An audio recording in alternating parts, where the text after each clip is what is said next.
विद्यार्थी मित्रांनो नमस्कार. फळ्यावर एक उदाहरण आपण लिहिलेलं आहे आणि हे उदाहरण स्पर्धा परीक्षेमध्ये विचारलं गेलेलं उदाहरण आहे. बघा, एका संख्येत 50 मिळवले आणि नंतर 36 वजा केले तर उत्तर 54 येते. तर ती संख्या कोणती? अशा उदाहरणांमध्ये बघा दोन पद्धती असतात, स्पर्धा परीक्षेसाठी वेगळी आणि रेग्युलर सिलेबस साठी वेगळी. आपण हे स्पर्धा परीक्षेच्या माध्यमातून आलेलं उदाहरण पाहतोय म्हणून याच्या प्रत्येक स्टेप्स लिहिणार नाही आहोत. ती संख्या आपण x मानायची, त्याच्यात 50 मिळवायचे आणि नंतर 36 वजा केले तर 54 हे उत्तर आपल्याला मिळतंय. बघूयात. x अधिक 50 आणि 36 यांची वजाबाकी करा. बघा, 10 तून 6 गेले 4, अच्छा परत आणि 5 तून 4 गेले 1 बरोबर 54.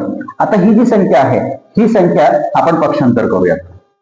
x बरोबर हा धन आहे, पक्षांतर होताना तो ऋण होईल. 54 वजा 14, x बरोबर 4 तून 4 गेले 0, 5 तून 1 गेला 4, तर ती संख्या होती 40. अशा पद्धतीने कमी वेळात हे उदाहरण आपण सोडवू शकतो. धन्यवाद.